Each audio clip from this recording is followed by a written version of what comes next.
So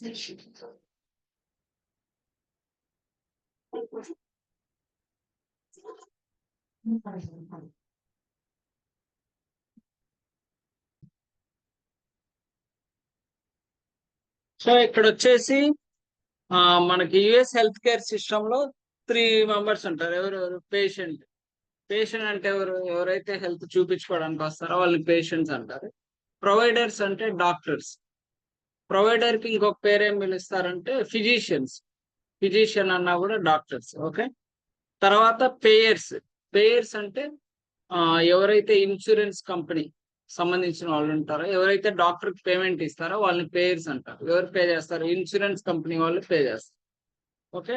so US health care system లో patient, providers. ఈ patient కి ప్రొవైడర్ కి మధ్యలో ఉండే వాళ్ళు payers, insurance.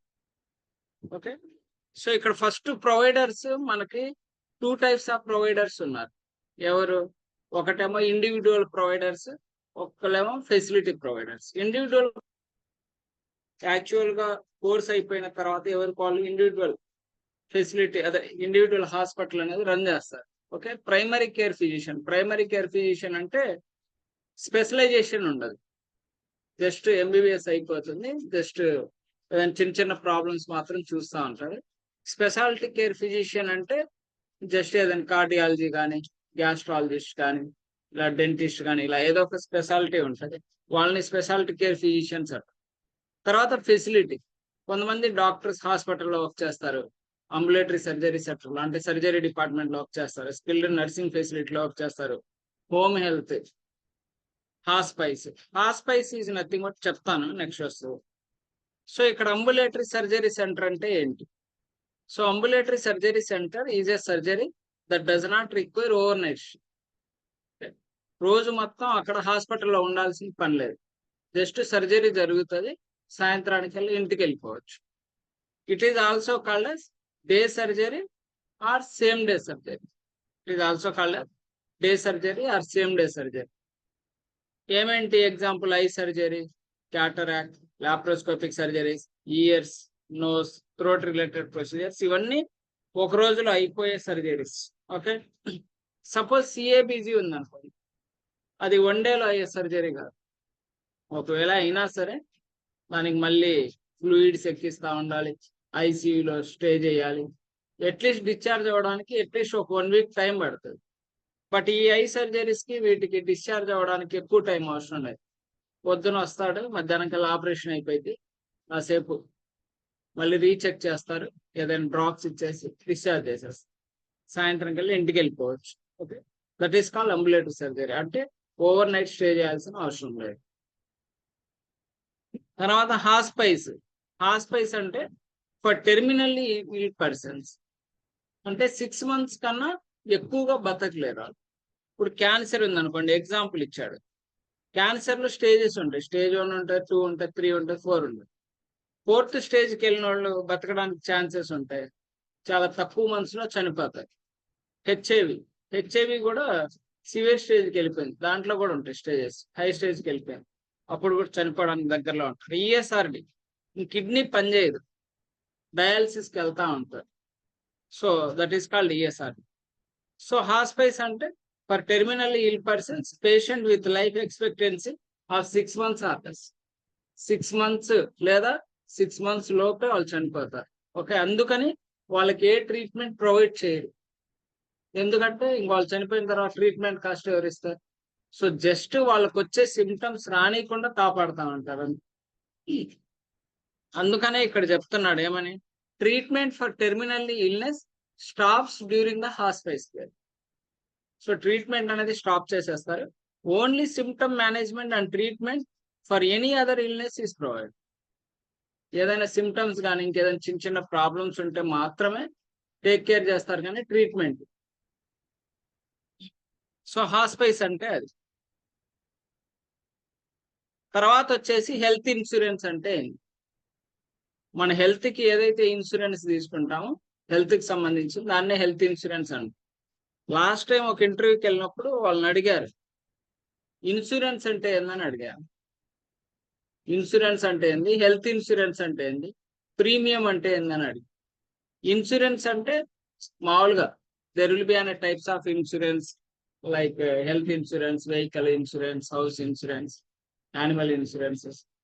Different types of insurances are available. Health insurance is nothing but to treat the health related problems. The person will take the insurance. That is the health insurance. Premium ante the premium will be paid like monthly or yearly. Month గానీ year కి ఒకసారి payment అనేది చేస్తూ ఉంటారు, దాన్ని premium అంటే. So ఇక్కడ అంటున్నాడు health insurance covers the in patient, out patient. In patient అంటే ఏంటి? ఎవరైతే హాస్పిటల్లో అడ్మిట్ అవుతారో వాళ్ళని ఇన్ పేషెంట్ అంటారు. అవుట్ పేషెంట్ అంటే వాళ్ళు హాస్పిటల్లో అడ్మిట్ అవ్వరు, పొద్దున వస్తారు, చూపించుకొని సాయంత్రం కల్లా ఇంటికి వెళ్ళిపోతారు. ఓకే. తర్వాత the person covered by health insurance. ఎవరికైతే హెల్త్ ఇన్సూరెన్స్ కవర్ చేస్తుందో వాళ్ళని ఇన్సూర్డ్ పర్సన్ అంటారు. ఇప్పుడు మీకు హెల్త్ ఇన్సూరెన్స్ ఉందనుకోండి, you are the insured person or enrolled person అని చెప్పేసి అంటారు. The spouse and children of the insured covered are dependence. అంటే ఇప్పుడు చిల్డ్రన్స్, బేబీస్ కి అప్పుడే ఇన్సూరెన్స్ అనేది యాక్సెప్టెన్స్ ఉండదు కదా, సో వాళ్ళ మదర్ది కానీ ఫాదర్ది కానీ వాళ్ళకి అప్లికబుల్ అవుతుంది. అదే వాళ్ళని కవర్డ్ కానీ లేకపోతే డిపెండెన్స్ అని అంటారు. అంటే వాళ్ళ మదర్ ఫాదర్ వాళ్ళ ఇన్సూరెన్స్ కార్డు మీద డిపెండ్ అవుతా ఉంటారు కాబట్టి వాళ్ళని డిపెండెన్స్ అంటారు. సో ఇక్కడ కొన్ని ఇచ్చాడు. ప్రైమరీ ఇన్సూరెన్స్ అంటే ఏంది, సెకండరీ అంటే ఏంది, సప్లిమెంటరీ ఇన్సూరెన్స్ అంటే ప్రైమరీ అంటే ఇప్పుడు మన ఫోన్ పే ఉంది అనుకోండి, ఫోన్ పేలో 4-5 బ్యాంక్ అకౌంట్లు ఉంటాయి. ఏదో ఒక అకౌంట్ కి మనం ప్రైమరీగా చూజ్ చేసుకుంటాం, that is called primary account. తర్వాత సెకండరీ, అలా చాలా బ్యాంక్ అకౌంట్ ఉంది. So remaining supplementary. అలాగే పేషెంట్ కి ఇన్సూరెన్స్ అనేది ఒకటే కాదు, 2 కాదు, ఎన్నైనా ఉండొచ్చు. కానీ ఒకటి మాత్రం ప్రైమరీగా చూజ్ చేసుకోవాలి. ఏదైతే first insurance is nothing but ఏదైనా ప్రాబ్లం వచ్చినప్పుడు ఇన్సూరెన్స్ కార్డు మన హాస్పిటల్లో సబ్మిట్ చేస్తాం, ఏదో ఒక ఇన్సూరెన్స్ ఫస్ట్ పే చేస్తుంది, అది primary insurance. Secondary is nothing but first insurance pay చేసిన తర్వాత ఇంకొక ఇన్సూరెన్స్ పే చేస్తుంది, దాన్ని సెకండరీ ఇన్సూరెన్స్ అంటారు. Supplementary is nothing but primary, secondary ఈ 2 ఇన్సూరెన్స్లు పే చేసిన తర్వాత ఇంకా వేరే ఇన్సూరెన్స్లు ఏదైనా పే చేస్తే దాన్ని సప్లిమెంటరీ ఇన్సూరెన్స్ అంటారు. తర్వాత పేయర్స్ వచ్చేసి మనకి పేయర్స్ అంటే ఇన్సూరెన్స్ కంపెనీ పేషెంట్ కానీ పేమెంట్ చేసేది, వాళ్ళని పేయర్స్ అంటారు. సో ఈ పేయర్స్ వచ్చేసి 3 రకాలు. ఒకటేమో ఫెడరల్, ఇంకోటి ప్రైవేట్, ఇంకోటేమో ప్రైవేట్, ఇంకోటేమో లయబిలిటీ. ఫెడరల్ అంటే గవర్నమెంట్ ఇన్సూరెన్స్. ఇప్పుడు మనకి ఆంధ్రప్రదేశ్ లో గవర్నమెంట్ ఇన్సూరెన్స్ ఏముంది, ఆరోగ్యశ్రీ. తర్వాత వచ్చేసి ప్రైవేట్ ఇన్సూరెన్సెస్ చాలా ఉన్నాయి, స్టార్ హెల్త్ అని, బజాజ్ అలియన్స్ అని, ఐసిఐసిఐ అని, ఎస్బిఐ అని, ఇట్లా చాలా ఉంటాయి. అవన్నీ ప్రైవేట్ ఇన్సూరెన్స్. లయబిలిటీ అంటే ఆటో లయబిలిటీ. సో ఏదైనా యాక్సిడెంట్ అయినప్పుడు కవర్ చేసేది ఆటో లయబిలిటీ అంటారు. వర్కర్స్ కాంపెన్సేషన్ అంటే ఎప్పుడైనా ఆఫీస్లో కానీ లేకపోతే ఎక్కడైనా వర్క్ చేస్తున్నప్పుడు ఏదైనా ఇన్సిడెంట్ జరిగిందను, ఆ ఇన్సూరెన్స్ ఏమో వర్కర్ కాంపెన్సేషన్ అంటారు. సో ఇలా గవర్నమెంట్ ఇన్సూరెన్స్లు ఎన్ని ఉన్నాయి, మెడికేర్, ట్రైకేర్, చాంపో, ఇలా 4 ఇన్సూరెన్సెస్ ఉన్నాయి. అదే ప్రైవేట్ లో బీసీబీఎస్ చాలా పెద్ద insurance, blue cross blue shield అంటారు. చాలా పెద్ద ఇన్సూరెన్స్ యుఎస్ఏలో. తర్వాత manager care organization, commercial insurances అని చెప్పేసి చాలా ఉంటాయి. United Health Care, Cigna, Aetna, ఇట్లా కొన్ని ఇన్సూరెన్స్లు ఉంటాయి. అవన్నీ కమర్షియల్ ఇన్సూరెన్సెస్ కిందకు వస్తాయి. లయబిలిటీ, ఆటో లయబిలిటీ, వర్కర్స్, ఇది సింగిల్ గానే ఉంటుంది. సో ఇక్కడ మనం ఏం నేర్చుకుంటాం అంటే ఈ మెడికేర్ ఇన్సూరెన్స్ అనేది ఎవరు వర్తిస్తుంది, దాంట్లో ఏమైనా పార్ట్స్ ఉన్నాయా, ఆ పార్ట్స్ వేటిని కవర్ చేస్తాయి, మెడికేడ్ అనే ఇన్సూరెన్స్ ఎవరికి వర్తిస్తుంది, ట్రైకేర్ ఇన్సూరెన్స్ ఈ చాంపవా అనేది ఎవరికి వర్తిస్తుంది అని చదువుతాం. సో ఫస్ట్ ఈ ట్రైకేర్, చాంపవా చూడండి. ఆర్మీ, నేవీ, డిఫెన్స్, అది మొత్తం ఇంకేదైనా వాళ్ళకు వర్తిస్తుంది ఈ ట్రైకేర్ అండ్ చాంపవా. ఓకే. మెడికేడ్ వచ్చేసి లో ఇన్కమ్ పీపుల్. మీకు ఈ పీడిఎఫ్ ఇస్తాలండి, తర్వాత చదివి ఇబ్బంది. మెడికేడ్ వచ్చేసి లో ఇన్కమ్ పీపుల్, ఎవరికైతే ఇన్కమ్ తక్కువ ఉంటుందో, పూర్, ఆర్ఫన్స్, వాళ్ళకి మెడికేడ్ ఇన్సూరెన్స్ అనేది ఉంటుంది. ఈ మెడికేర్ ఎవరికి ఉంటుందంటే ఎవరైతే 65 ఏజ్ అబోవ్ ఉంటుందో వాళ్ళకి ఈ మెడికేర్ ఇన్సూరెన్స్ అని ఉంటుంది. లేదా 65 కన్నా తక్కువ ఉంటే వాళ్ళకి ఏదైనా డిజేబిలిటీ ఉండాలి, ఏదో ఒక హెల్త్ ప్రాబ్లం ఉండాలి, లేకపోతే ఏదైనా కాళ్ళు లేకపోవడం, చేయలేకపోవడం, లేకపోతే మెంటల్ డిజార్డర్, ఏదో ఒకటి డిజేబిలిటీ ఉంటే అప్పుడు వాళ్ళకి మెడికేర్ ఇన్సూరెన్స్ అనేది ఇస్తారు. లేకపోతే బిలో 65 ఈ మెడికేర్ ఇన్సూరెన్స్ అనేది ఇవ్వరు. ఖచ్చితంగా 65 అబోవ్ ఉండాలి. లేకపోతే కిడ్నీ ఎండ్ స్టేజ్లో అయినా ఉండాలి. కిడ్నీ ఎండ్ స్టేజ్ అంటే end stage renal disease, ESRD అంటారు. కిడ్నీలో స్టేజెస్ ఉంటాయి, stage 1, stage 2, stage 3, stage 4, stage 5, stage 6. ఇంకా స్టేజ్ 6 అంటే ఇంక కిడ్నీ పనిచేయదు. ఆల్మోస్ట్ కొంతమంది అయితే రోజు డయాలసిస్ చేయించుకోవాలి, లేకపోతే కష్టం. సో వాళ్ళకు ఉంటుంది మెడికేర్ ఇన్సూరెన్స్. ఓకే. సో ఇప్పుడు ఈ మెడికేర్ లో కూడా పార్ట్స్ ఉంటాయి. Part A, part B, part C, part D అని చెప్పి 4 ఉంటాయి. పార్ట్ ఏ వచ్చేసి ఎవరైతే హాస్పిటల్లో అడ్మిట్ అవుతారో వాళ్ళ యొక్క ఎక్స్పెన్సెస్ ని కవర్ చేస్తారు, అది పార్ట్ ఏ. పార్ట్ బి ఏంటంటే అవుట్ పేషెంట్, జస్ట్ వస్తారు, ట్రీట్మెంట్ చేయించుకొని వెళ్ళిపోతారు, అవుట్ పేషెంట్ ఎక్స్పెన్సెస్ ని కవర్ చేస్తారు. Part D, D for drugs అని గుర్తుపెట్టుకోండి. పేషెంట్ ఏదైనా ఫార్మసీలో డ్రగ్ తీసుకున్నాడు, ఏదైనా మెడికేషన్ తీసుకున్నాడు, మెడికేషన్ ని కవర్ చేసేది పార్ట్ డి. పార్ట్ సి ఏంటంటే ఏదైతే ఏ, బి, డి కవర్ చేయదో ఇంకా వాటిని కవర్ చేసేది పార్ట్ సి. సో ఇప్పుడు చూద్దాం. Medicare nation's largest insurance programme. Medicare అనేది నేషన్స్ లార్జెస్ట్ ఇన్సూరెన్స్ ప్రోగ్రామ్ అంట. ఇక్కడ సిఎంఎస్ అంటే ఏంటని అడుగుతారు. Center for Medicare and Medicaid service, center for Medicare and Medicaid services, CMS. తర్వాత ఇక్కడ ఇచ్చారు చూడండి, Medicare eligibility person 65 years and over. 65 సంవత్సరాలు కానీ 65 సంవత్సరాల పైన ఉన్న వాళ్ళకి ఈ మెడికేర్ అనే ఇన్సూరెన్స్ ఉంటుంది. First point. రెండోది ఏంటంటే below 65 but have certain disability. 65 కింద అంటే ఏదో ఒక డిజేబిలిటీ ఉండాలి. తర్వాత ఈఎస్ఆర్డి, ఈఎస్ఆర్డి అంటే ఎండ్ స్టేజ్ రీనల్ డిసీజ్, అంటే కిడ్నీలో final stage.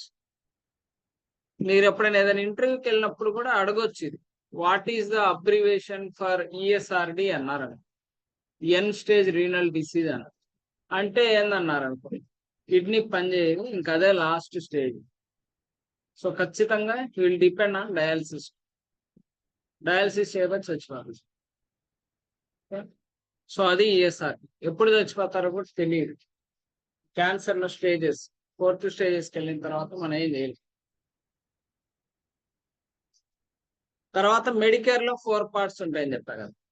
Part A inpatient expenses ని కవర్ చేస్తుంది. Part B outpatient, covers the outpatient health care అంటుంది, అవుట్ పేషెంట్.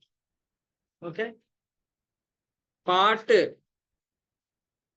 సి పక్కన పెట్టేయండి. పార్ట్ డి వచ్చేసి డ్రగ్స్, ఇక్కడ ఇవ్వలేదు. పార్ట్ డి వచ్చేసి డ్రగ్స్ అని రాసుకోండి. పార్ట్ డి వచ్చేసి జస్ట్ డ్రగ్స్ అని రాసుకుందాం అనేది. తర్వాత రైల్ రోడ్ మెడికేర్ అంటున్నాడు.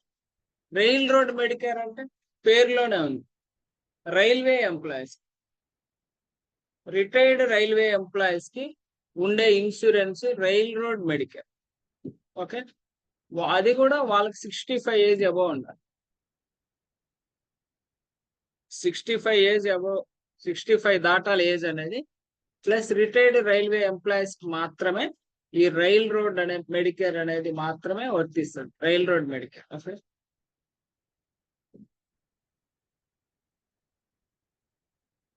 తర్వాత Medicaid.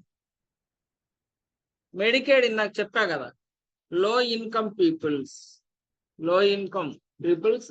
And poor, blind, orphans వీళ్ళందరికీ మెడికేడ్ అనే ఇన్సూరెన్స్ ఉంది.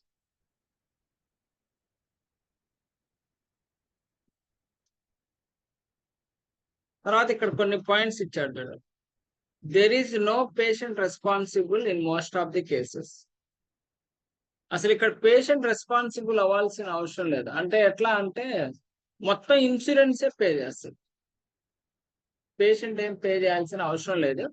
కానీ కొన్నిసార్లు, but in some cases spend down charges copay are applied. ఏదైనా ఛార్జెస్ ఉంటాయి, కొన్ని ఛార్జెస్ మెడికేడ్ పే చేయదు. ఇప్పుడు పేషెంట్ ఒక $3 $4 ముందే పే చేయాల్సి వస్తుంది. తర్వాత policy needs renewed monthly, but few also done yearly. ఈ మెడికేడ్ అనే ఇన్సూరెన్స్ ప్రతి మంత్కి ఒకసారి రెన్యూ చేసుకోవాలి, లేకపోతే ఇయర్ కి కూడా చేసుకోవచ్చు. Any changes should be reported to HSD అంటే హ్యూమన్ సర్వీసెస్ డిపార్ట్మెంట్. సో యుఎస్ఏలో హెల్త్ కేర్ అనేది చాలా స్ట్రిక్ట్ అక్కడ. మనలాగా ఇక్కడ లాగా ఫ్రాడ్ చేస్తే అక్కడ ఊరుకోదు. 10 years జైలు. ఎవరైనా చిన్న తప్పు చేస్తే దొరికితే 10 సంవత్సరాలు జైలే. $5 లక్షల ఫైన్. $5 లక్షల అంటే ఎంత డబ్బులు? Almost 3 crores amount. ఇంత ఫైన్ చేస్తారు. అందుకని యుఎస్ఏలో హెల్త్ తో ఆడుకోరు, ఇండియాలో ఆడుకోరు. ముఖ్యంగా ఇక్కడ మీరు హాస్పిటల్కి వెళ్తే, ఎవరైనా హాస్పిటల్ అడ్మిట్ అయినప్పుడు వెళ్ళండి, మీకు తెలిసి రోజుకు 4-5 సార్లు మందు బిల్లులే ఒక 30,000 వేస్తారు. డిశ్చార్జ్ అయ్యేలోపు ఫస్ట్ 50,000-60,000 అంటారు, డిశ్చార్జ్ అయ్యేలోపు 1,00,000 చేస్తారు. అందుకనే హెల్త్ ఇన్సూరెన్స్ ఉందనుకోండి, సో వాళ్ళు వచ్చి మానిటరింగ్ చేస్తారు ఏం జరుగుతుంది అని. సో మన ఇండియాలో కూడా వస్తుంది, ఎప్పుడు వస్తుందో తెలియదు, టైం పట్టింది. Same US health care process మనకు వచ్చింది అనుకోండి, వీఆర్ ఇన్ సేఫ్ జోన్. రండి కూర్చోండి, చైర్లు ఇక్కడ, వీఆర్ ఇన్ సేఫ్ జోన్. అప్పటి వరకు కష్టం. ఇంకొక పాయింట్ కూడా ఇచ్చాడు, Medicaid is always the payer of last resort. Medicaid అనేది లాస్ట్ లో మాత్రమే పే చేస్తుంది, ఫస్ట్ మెడికేర్ చేస్తుంది. ఎప్పుడు మెడికేర్ ఫస్ట్ చేస్తుంది మ్యాక్సిమం. తర్వాత ఇంకేదైనా ఇన్సూరెన్స్లు ఉంటే పే చేస్తుంది. ఇంకా తర్వాత ఏదైనా మిగిలితే మెడికేడ్ చెక్ చేసుకుని మెడికేడ్ లాస్ట్ లో పే చేస్తుంది. క్యాంపస్ వచ్చేసి మిలిటరీ, నేవీ వీళ్ళందరికీ. ఓకే, తర్వాత ఇందాక మనం ఇవన్నీ ఫెడరల్ ఇన్సూరెన్స్ గురించి చెప్పాం. మెడికేడ్, చాంపోవా, ట్రైకేర్ ఇవన్నీ ఫెడరల్ ఇన్సూరెన్స్. కమర్షియల్ ఇన్సూరెన్సెస్ అని చెప్పుకున్నాం కదా, ఏట్నా, బీసీబీఎస్, సిగ్నా, యునైటెడ్ హెల్త్ కేర్, ఇవన్నీ కమర్షియల్ ఇన్సూరెన్సెస్. అంటే అక్కడ ఉన్న ఇన్సూరెన్సెస్ పేర్లు ఇవన్నీ. మీరు ఎప్పుడైనా హాస్పిటల్కి వెళ్ళి అబ్జర్వ్ చేస్తే మనకి ఇవేం కనబడవు. మనకు కనబడేది స్టార్ హెల్త్ ఇన్సూరెన్స్. ఇట్లా ఏదైనా హాస్పిటల్కి వెళ్ళినప్పుడు below the list of insurances will be accepted అని చెప్పి బోర్డులో రాసి ఉంటారు. ఖచ్చితంగా హాస్పిటల్లో రిసెప్షన్ దగ్గరే ఉంటుంది ఏ ఇన్సూరెన్స్ యాక్సెప్ట్ చేస్తారని. సో ఇవి కనబడు, ఇవి ఓన్లీ యుఎస్. కాబట్టి ఈ ప్రాసెస్ మొత్తం మనం యుఎస్ ప్రాసెస్ మనం చేసేది. మెడికల్ కోడింగ్ అంటే మన ఇండియా ప్రాసెస్ కాదు, ఇది మొత్తం యుఎస్ హెల్త్ కేర్ ప్రాసెస్.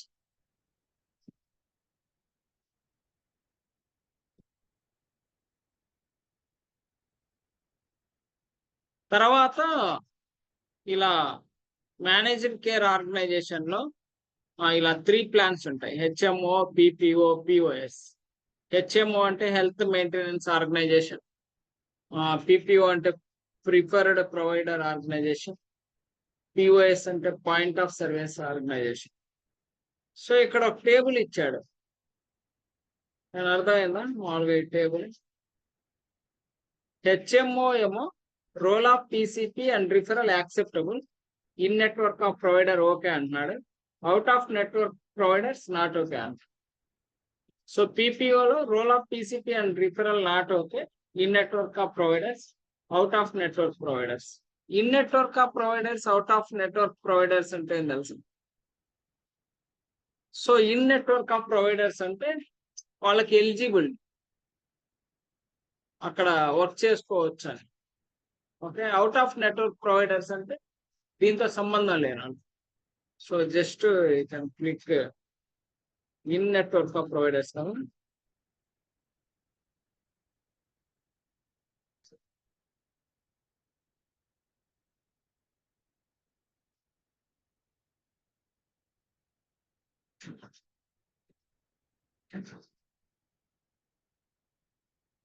ఇదిగోండి, an out of network provider is an healthcare professional medical facility that does not have the contract with the particular health insurer.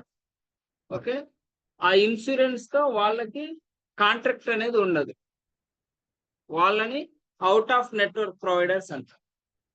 ఎవరికైతే ఆ ఇన్సూరెన్స్ తో contract ఉంటుందో వాళ్ళని ఇన్ నెట్వర్క్ ఆఫ్ ప్రొవైడర్స్ అంటారు. So నాకు తెలిసి మిమ్మల్ని వైవాలో ఏమైనా అడిగితే ఇలాంటివి అడుగు. అవుట్ ఆఫ్ నెట్వర్క్ ప్రొవైడర్స్ అంటే ఏంటి, ఇన్ నెట్వర్క్ ఆఫ్ ప్రొవైడర్స్ అంటే ఏంటంటే, ఇన్ నెట్వర్క్ ఆఫ్ ప్రొవైడర్స్ అంటే హెల్త్ ఇన్సూరెన్స్ తో కాంట్రాక్ట్ ఉండడం, అవుట్ ఆఫ్ నెట్వర్క్ ప్రొవైడర్స్ అంటే there is no contract between health insurance and provider అని చెప్పి.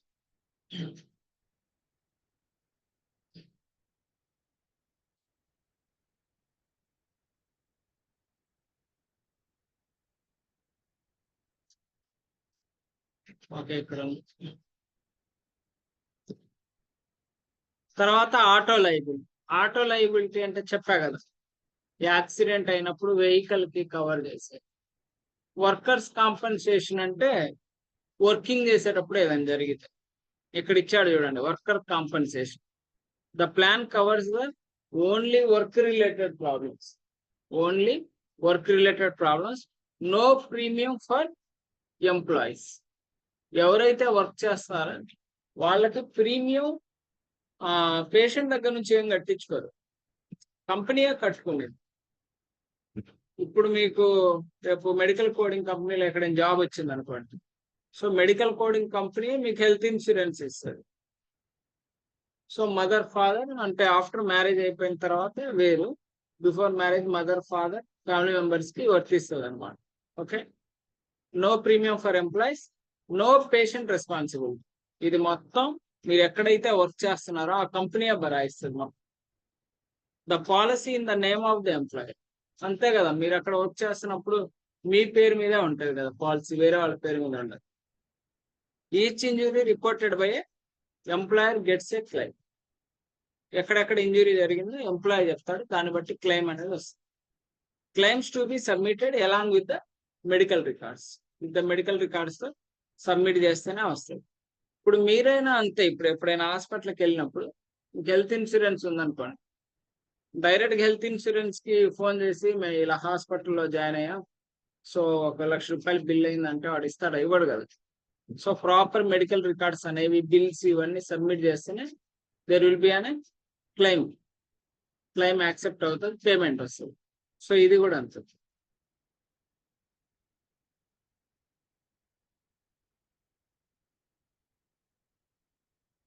తర్వాత వచ్చేసి క్లెయిమ్ ఫార్మ్స్ అని ఉంది. Claim forms.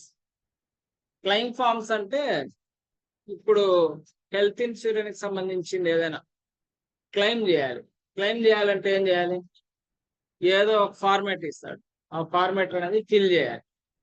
ఫిల్ చేసి ఆ ఫార్మాట్ అనేది పైకి పంపిస్తేనే క్లెయిమ్ అనేది వస్తుంది, లేకపోతే రాదు.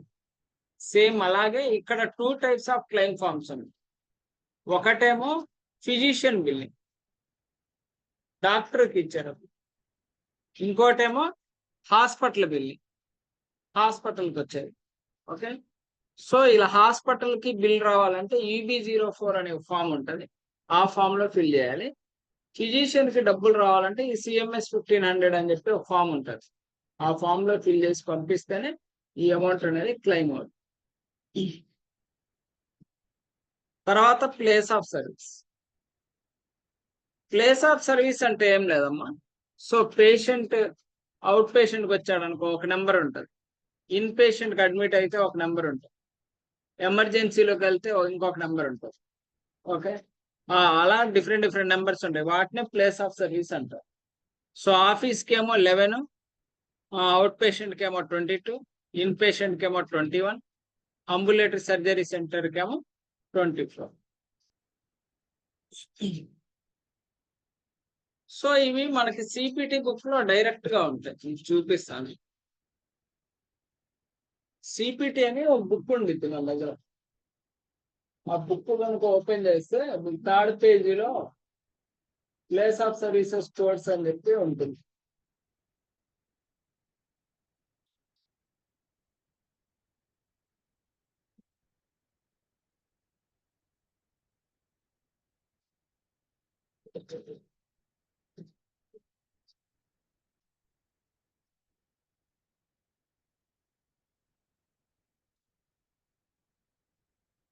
ఇది సిపిటి బుక్. ఇక్కడ ప్లేస్ ఆఫ్ సర్వీసెస్ కోడ్స్ అని ఉందా, ప్లేస్ ఆఫ్ సర్వీస్ కోడ్స్ అని.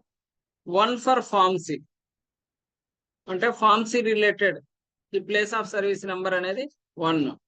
2 వచ్చేసి టెలిహెల్త్, టెలిఫోన్ లో ఏదైనా డిస్కషన్ జరిగితే దానికి ప్లేస్ ఆఫ్ సర్వీస్ వచ్చేసి 2.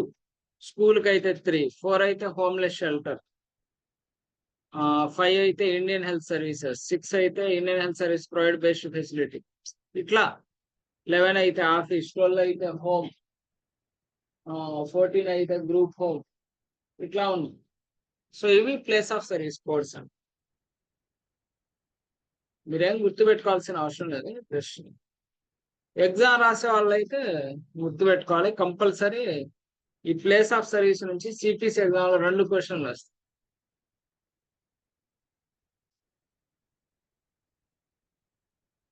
తర్వాత అడిగితే ఈ అబ్రివేషన్స్ నేర్చుకోవాలి మీరు. ఎన్పిఏ అంటారు. ఎన్పిఏ అంటే నేషనల్ ప్రొవైడర్ ఐడెంటిఫికేషన్ నెంబర్.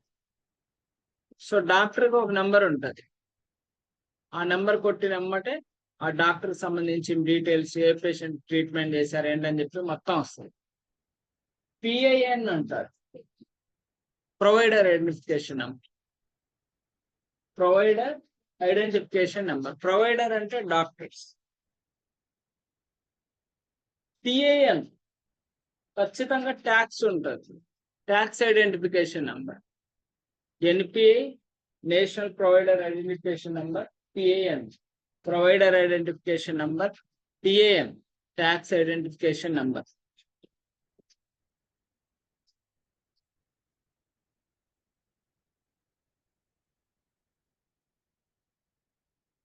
తర్వాత ఇది ఒకటి చూసుకోవాలి compulsory, relative value units. Hello hello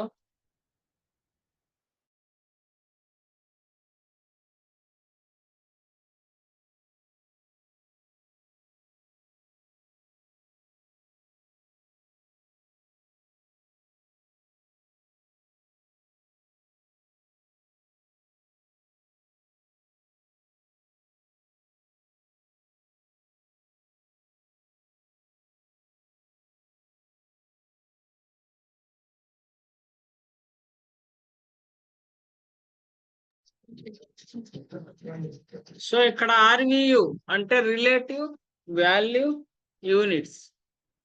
so ఇలా ఎన్ని కాంపోనెంట్స్ ఉంటాయని అడుగుతారు. ఆర్వీలో 3 కాంపోనెంట్స్ ఉంటాయి. ఏం అర్థం కావట్లేదా? అలాగే ఉండిద్ది, వినాలి తప్పదండి. ఎంతో అంత అర్థమైనందుకు 2 పాయింట్లు ఎక్కించుకోండి, మొత్తం ఏం అవసరం లేదు. జస్ట్ సడన్ గా మీకు రేపు బుక్ లో రాసుకుంటారు కదా మెడికల్ బిల్లింగ్ గురించి. మీకేం తెలుసమ్మా మెడికల్ బిల్లింగ్ గురించి? ఒక 2 పాయింట్లు చెప్పాను. ఏం చెప్తా గణేష్? మామూలుగా ఏదో ఒకటి ఇలా ఇన్సూరెన్స్ ఉంటాయి పేషెంట్ కి, ఇలా డిఫరెంట్ డిఫరెంట్ ఇన్సూరెన్సెస్ ఉంటాయి. ఆ డిఫరెంట్ డిఫరెంట్ ఇన్సూరెన్స్ అనేది ఎలా పేమెంట్ చేస్తాయి, ఎలిజిబిలిటీ ఏంటి, క్రైటీరియా, ఎలిజిబిలిటీ క్రైటీరియా ఏంటి, అవన్నీ మనం ఇలా మెడికల్ బిల్లింగ్ లో చదువుకుంటాం అని చెప్పి చెప్తాం. లైట్ గా. ఇక్కడ ప్రొవైడర్ అంటే doctor, so patient providers and payers ముగ్గురు ఉంటారు. సో ఈ ప్రొవైడర్స్ లో కూడా ఫెసిలిటీ ప్రొవైడర్స్ ఉంటారు, ప్రైమరీ కేర్ ఫిజిషియన్స్ ఉంటారు, మళ్ళీ పేయర్స్ లో కూడా గవర్నమెంట్ ఇన్సూరెన్స్లు ఉంటాయి, ప్రైవేట్ ఇన్సూరెన్సెస్ ఉంటాయి. ఇట్లానే చెప్పగలగాలి. అదే ఏంటంటే ఇది డ్రై సబ్జెక్ట్ యాక్చువల్ గా. డ్రై సబ్జెక్ట్ అంటే ఇంకా చదువు విన్నంతసేపు మొత్తం బాగానే ఉండేది, బయటికి వెళ్ళిన తర్వాత ఏమైనా అడిగారు అనుకో ఏం చెప్పారు మొత్తం బ్లాంక్ గానే ఉండిద్ది. ఇది కీప్ ఆన్ స్టడీ చేస్తాను. సో ఇప్పటి వరకు మనం ఎప్పుడు చదవలేదు కదా ఇలాంటి, అందుకని చెప్పేసి కీప్ ఆన్ స్టడీ చేస్తేనే గుర్తుంటుంది. సో ఆర్వీయూ అంటే రిలేటివ్ వాల్యూ యూనిట్స్ అంటారు. దాంట్లో వర్క్ ఆర్వీయూ అంటే ఎంత వర్క్ చేశారని, ప్రాక్టీస్ ఎక్స్పెన్సెస్, సపోజ్ ఆ ప్రాక్టీస్ పెట్టడానికి ఎక్స్పెన్సెస్ ఎంత ఖర్చు అయింది అని చెప్పేసి. తర్వాత మాల్ ప్రాక్టీస్ ఆర్వీయూ అంటే ఇన్సూరెన్స్ కంపెనీ, సో మనం ఒక కోడ్ ఇచ్చాం అనుకోండి, ఆ కోడ్కి ఇంత డబ్బులని వస్తాయి.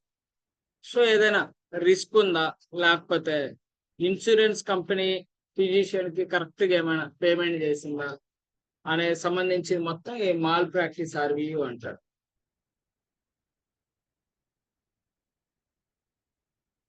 తర్వాత వచ్చేసి నేర్చుకోండి బాగా, బిల్లింగ్ టర్మినాలజీ, ఏబిఎన్ అంటారు. ఏబిఎన్ అంటే ఏబిఎన్ ఆంధ్రజ్యోతి అలా కాకుండా డైరెక్ట్ గా advanced beneficiary notice.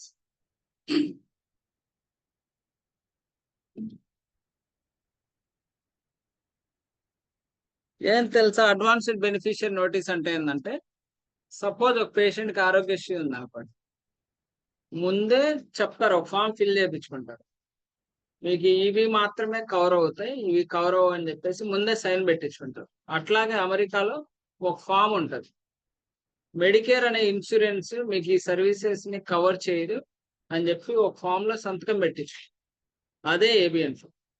An advanced beneficiary notice is a form signed by you that shows that the test performed by your doctor may not covered by the medical. The purpose of an ABN is to let you know in advance that these services may not be covered and to advise you that you will be responsible for payment. ఇంకా ABN responsible అవ్వదు, మీరే payment చేసుకోవాలని చెప్పేసి ఆ ABN వాళ్ళు ముందే సంతకం పెట్టించుకుంటారు, అది ఏబిఎన్ అంటే. ఈ అవసరం లేదులేండి మాకు. తర్వాత బర్త్డే రూల్ అంటారు, ఇది కూడా ఇంపార్టెంట్. ఏబిఎన్ ఒకటి బాగా గుర్తుపెట్టుకోండి, బర్త్డే రూల్ అంటే ఏంటంటే, అప్పుడే బేబీ కొత్తగా పుట్టిన బేబీకి ఇన్సూరెన్స్ ఉండదు కదా, సో మదర్ది కానీ ఫాదర్ది కానీ అప్లికబుల్ అవుతుంది. సో ఎవరి బర్త్ డేట్ ని కన్సిడరేషన్ చేస్తారంటే, ఎవరైతే ఏజ్ లో చిన్నోళ్ళు ఎవరైతే ఉంటారో వాళ్ళ ఇన్సూరెన్స్ కార్డ్ అనేది యాక్సెప్ట్ చేస్తారు. అంటే లేటెస్ట్ డిఓబి ఎవరిదైతే ఉంటుందో అది. సో చాలా మంది ఏమనుకుంటున్నారంటే, ఎవరిదైతే ఓల్డ్ డిఓబి ఎవరిదైతే ఉంటారో అలా అని అర్థం చేసుకుంటున్నారు. బట్ లేటెస్ట్ డిఓబి అంటే ఏజ్ లో చిన్నోళ్ళని గుర్తుపెట్టండి, ఈజీగా ఉంది. So the birthday rule is endorsed by the National Association of Insurance Commissioners. The birthday rule states that the plan of the parent whose date, month, day falls earlier in the calendar year is the primary plan for the dependent child. ఎవరైతే age లో చిన్నారో వాళ్ళ insurance card వాళ్ళ బేబీకి అనేది వర్తిస్తుంది, ఏదైనా mother అవచ్చు father అవచ్చు. ఇంక అవసరం లేదులేండి కోబ్రా ఇవన్నీ. కో ఇన్సూరెన్స్ అంటే సెకండరీ ఇన్సూరెన్స్. ఒక ఇన్సూరెన్స్ పే చేశాక వేరేదైతే ఏ ఇన్సూరెన్స్ పే చేస్తుందో దాన్ని కో ఇన్సూరెన్స్ అంటారు. కోపే ఏంటంటే ఇది పేషెంట్ పే చేయాలి, పేషెంట్ పే చేయాలి, అందుకని ఇక్కడ రాశారు. Insurance copay is the amount of money or percentage of charges for basic or supplemental health services that the member is required to pay A copay is often associated with an office visit or emergency room. అంటే patient pay చేయాలి. కోపే అంటే కో insurance అంటే secondary insurance. కోపే అంటే patient pay చేయాలి. డెడక్టబుల్ అంటే ముందే మనం ఏదైనా ఇన్సూరెన్స్ కొనుక్కుంటున్నాం అనుకోండి, ఖచ్చితంగా కొన్ని ఛార్జెస్ ఉంటాయి. ఆ ఛార్జెస్ ముందే తీసుకుంటారు. దాన్ని డిడక్టబుల్ అంటారు. చెప్పు.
తర్వాత గ్లోబల్ డేస్ అనేది ఇంపార్టెంట్. మళ్ళీ గ్లోబల్ డేస్ మీరు వినండి. గ్లోబల్ డేస్ ఖచ్చితంగా చాలా ఇంపార్టెంట్. గ్లోబల్ డేస్ అంటే ఏం లేదు, యాక్చువల్ గా పేషెంట్ కి సర్జరీ చేస్తారు కదా, సర్జరీ స్టార్ట్ అయిన రోజు నుంచి ఆ సర్జరీ మానిపోయేంత వరకు ఉండే పీరియడ్ ని గ్లోబల్ డేస్ అంటారు. గ్లోబల్ పీరియడ్ అంటారు. ఓకే, సో దీంట్లో 2 టైప్స్ ఆఫ్ సర్జరీస్ ఉంటాయి. Minor surgery, major surgery. Minor surgery అంటే సపోజ్ ఏదైనా గడ్డ వచ్చింది అనుకోండి, జస్ట్ ఇన్సైజ్ చేసి లోపల ఉన్న పసిని డ్రైన్ చేస్తారు, ఒక 10 రోజుల్లో తగ్గిపోయింది. అది మైనర్ సర్జరీస్. లేకపోతే మేజర్ సర్జరీ అంటే ఏంటంటే ఫ్రాక్చర్ జరిగింది, ఖచ్చితంగా ఫ్రాక్చర్ ఏదైనా రాడ్ ఫిక్స్ చేశారు, అది మానడానికి కానీ ఏదైనా కానీ కనీసం at least it will take 90 days. Minor surgery, major surgery. So global period is nothing but ఇక్కడ ఉంటది, all surgical services has been assign global time period.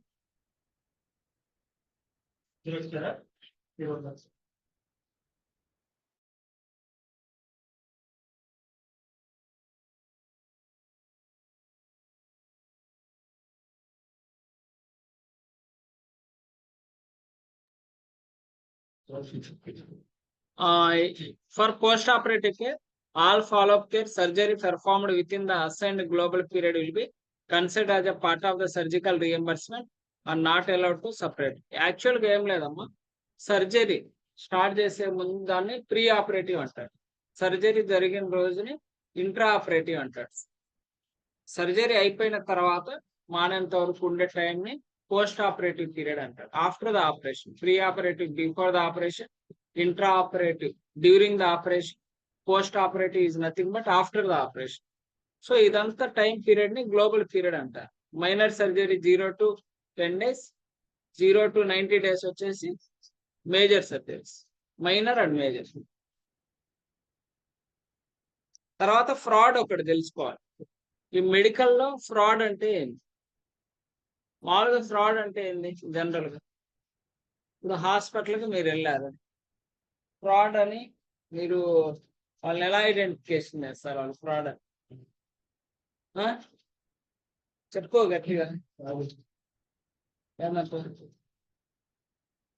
ఎలా అంటే వాళ్ళు కొన్ని చేయకపోయినా చేసినట్టు బిల్ ఇస్తారు, అది ఫ్రాడ్. ఓకే, ఇక్కడ ఇచ్చారు చూడండి చాలా క్లియర్ గా, billing for services not రెండెడ్, service చేయని దానికి బిల్ వేయడం, ఆల్టరింగ్ ద మెడికల్ రికార్డ్స్, ఏదో ఒకటి రాయడం, మెడికల్ రికార్డ్ ని మిస్యూజ్ చేయడం, use of unlicensed staff, drug diversion, providing unnecessary services to the members. Unnecessary services to the members అంటే అక్కడ ఉన్న వాళ్ళకి ఏదైనా రిఫరల్స్ ఇవ్వడం కానీ, ఏదైనా సపరేట్ గా డబ్బులు ఇవ్వడం కానీ, ఇవన్నీ ఫ్రాడ్ కిందకి వస్తాయి. మిస్యూజింగ్ ద కోడ్స్ అనే క్లెయిమ్. నువ్వు ఫీవర్ అయితే ఫీవర్ కోడ్ ఇవ్వకుండా హెడేక్ ఇచ్చావు అనుకో, మరి క్లెయిమ్ ని మిస్యూజ్ చేయడం అనేది. Such as upcoding, unbundling codes. Upcoding అంటే ఇప్పుడు ఫీవర్ అనుకో, ఇప్పుడు టైఫాయిడ్ ఫీవర్ ఇచ్చావు అనుకోండి, అది అప్ కోడింగ్. ఓకే, అట్లా ఎక్కువగా కోడ్ ఇవ్వడం అంటే ఇప్పుడు టైఫాయిడ్ ఫీవర్కి ఎక్కువ డబ్బులు వస్తాయి, ఎక్కువ బిల్ చేస్తావు. మామూలు ఫీవర్కి నార్మల్ డబ్బులు వస్తాయి. అట్లా ఇవన్నీ ఫ్రాడ్ కిందకి వస్తాయి. తర్వాత అబ్యూజ్ అని ఒకటి ఉంది. అబ్యూజ్ అంటే ఏంటంటే billing for services that were not medical necessary. అసలు మెడికల్ గా అవసరం లేదు, దానికి ఆ సర్వీసెస్ కి బిల్ చేయడం, లేదా charging exclusively for service and supplies. చేసిన దానికన్నా ఎక్కువగా ఛార్జ్ చేయడం, చేసిన సర్వీసెస్ కి ఎక్కువ ఛార్జ్ చేయడం, దాన్ని అబ్యూజ్ అంటారు. ఫ్రాడ్ అంటే అసలు చేయకుండా చేసినట్టుగా. ఇదేంటంటే చేశారులే కానీ కొంచెం ఎక్కువగా కావాలని బిల్ ఎక్కువ వేసుకోవడం, అది అబ్యూస్. ఫ్రాడ్ అండ్ అబ్యూస్ రెండు గుర్తుపెట్టు, కన్ఫ్యూజ్ అవ్వకుండా ఒక్కొక్క పాయింట్ గుర్తుపెట్టుకోండి చాలు. ఇవన్నీ అవసరం లేదు. తర్వాత ఇది ఒకటి ఇంపార్టెంట్, HIPAA. HIPAA. HIPAA అంటే ఏంటంటే health insurance portability and accountability act. ఈ యాక్ట్ ఎప్పుడు ఇంప్లిమెంట్ చేశారంటే 96లో ఇంప్లిమెంట్ చేశారు. Health insurance portability accountability act అంటే ఏంది? హిప్పా రూల్ అంటే మీరు ఏదైనా కోడింగ్ కంపెనీలో జాయిన్ అయితే మీకు ఒక హిప్పా ఎగ్జామ్ అనేది కండక్ట్ చేస్తారు. చాలా మంది హిప్పా అంటే HIPAA అని రాస్తున్నారు. HIPAA కాదు, HIPAA గుర్తుపెట్టుకోండి. సో ఏంటంటే as a rule of HIPAA మన పేషెంట్ ఇన్ఫర్మేషన్ ని ఎవరికి చెప్పకూడదు. అంటే పేషెంట్ ఇన్ఫర్మేషన్ కాన్ఫిడెన్షియల్ గా ఉంచాలి. ఎందుకు కాన్ఫిడెన్షియల్ గా ఉంచాలంటే యుఎస్ లో ఈవెన్ పక్కన వాళ్ళకి హెడేక్ వచ్చినా వాళ్ళ పక్కన వాళ్ళకి చెప్పుకోవడానికి ఇష్టపడరు. అదే మన భారతదేశంలో కోవిడ్ వచ్చింది అనుకోండి, మనం ఫోన్ చేసి పక్కన వాళ్ళందరికీ చెప్తాం, మీరు ఈ దరిదాపుల్లో కూడా రామాకండి, మా ఇంటి పక్కన వాళ్ళకి కోవిడ్ వచ్చిందండి. సో అదనమాట. సో అందుకని యుఎస్ఏలో ఇష్టపడరు. అందుకనే ఈ పేషెంట్ ఇన్ఫర్మేషన్ అనేది కాన్ఫిడెన్షియల్ గా ఉంచడానికి మోస్ట్ ఆఫ్ ది ప్రాజెక్ట్స్ అని ఇండియా. అంతేకాకుండా టైం మేనేజ్. ఇప్పుడు యుఎస్ లో ఏం చేస్తా అంటారు, ప్రశాంతంగా నిద్రపోయి కాసేపు ఉంటే లేస్తారు. కొంతమంది లేచి ఉంటారులే, కాసేపు ఉంటే ఇంకా లేచి బ్రష్ చేసుకుని ఆఫీస్కి రెడీ వెళ్తా ఉంటారు. ఈ లోపు మనం ఏం చేస్తాం, ఆల్రెడీ కోడింగ్ వర్క్ జరుగుతుంది, ఫినిష్ చేసి మన ఇంటికి వెళ్ళడానికి రెడీగా ఉంటాం, వాళ్ళ ఆఫీస్కి వెళ్ళడానికి. సో టైం అనేది వేస్ట్ అవ్వట్లా. వాళ్ళు నిద్రపోతున్నప్పుడు కూడా పని జరుగుతుంది, మనం నిద్రపోతున్నప్పుడు అక్కడ పని జరుగుతుంది. అంటే వీక్ లో ఆల్మోస్ట్ 12 days అనేది 5 days 10 days అనేది వర్క్ జరుగుతుంది. అందుకని ఇది చాలా స్పీడ్ డెవలప్ అయింది. మన ఇండియా అనేది కొంచెం స్లో డెవలప్ అయింది. అందుకని ఇక్కడ నైట్ షిఫ్ట్స్ చేయడానికి ఎవరు ఎక్కువ ఇష్టపడరు కదా. సో మనకి ఇక్కడ ఏమైనా ఉన్నా మనం వర్క్ చేసే వాళ్ళు ఎవరున్నా, ఎవరు లేరు కదా. సో ఇంత డెవలప్డ్ కాబట్టి మనం ఇలా ఉంది. బయట కంట్రీస్ ఏంటంటే 24/7. ఇక్కడ మనకు బోర్డులు ఉంటాయి 24/7 అని, కానీ వచ్చేది ఊరికి అలా ఉంటుంది. అందుకని చెప్పేసి ఈ హెల్త్ ఇన్ఫర్మేషన్ ని కాన్ఫిడెన్షియల్ గా ఉంచడానికి మన ఈ coding project plus day management చేయడానికి మన ఈ కోడింగ్ ప్రాజెక్ట్ అనేది మనకి ఇస్తుంది. మీకు డౌట్ రావచ్చు, ఈ కోడింగ్ ప్రాజెక్ట్స్ పోతాయా, అసలు వస్తాయా? రా వస్తాయి. ఎందుకంటే చెప్పాను కదా, డే మేనేజ్మెంట్ అని. ప్లస్ అక్కడ పేషెంట్ కి డయాబెటిక్ వచ్చింది అనుకో, ఇక్కడ మనం చూసే పేషెంట్ కి ఫోన్ నెంబర్ అవన్నీ ఉంటాయి. నువ్వేమైనా ఫోన్ చేసి నీకు డయాబెటిక్ ఉందంట కదా అని మనం చెప్పడానికి రిస్క్ తీసుకుంటావా? ఎవరు చెప్పరు కదా, మనకెందుకు. సో ఫోన్ చేస్తే నీకు 10 రూపాయలు కట్ అయిపోతుంది. హలో అన్న అన్నమాట, 5 to 10 rupees వెళ్ళిపోతాయి. సో మన రిస్క్ తీసుకోము. అంతేకాకుండా ఎప్పుడైతే American $1 is equal to Indian 1 రూపీకి ఎప్పుడైతే ఈక్వల్ అవుతుందో అప్పుడు మెడికల్ కోడింగ్ అనేది పడిపోయింది. అలా ఎప్పుడైనా జరిగిద్దా? ఎప్పుడు జరగదు. లైఫ్ లో ఎప్పుడు జరగదు. సో కోడింగ్ ప్రాజెక్ట్స్ అనేది మనకు ఉంటాయి.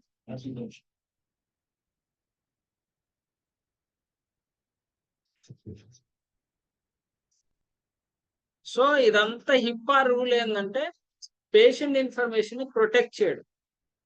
మీకు డైరెక్ట్ గా యుఎస్ నుంచి మనకి ఇలా పీడిఎఫ్ ఫార్మేట్ లో పంపించారు, వాళ్ళు వేరే ఫార్మేట్ లో పంపిస్తారు.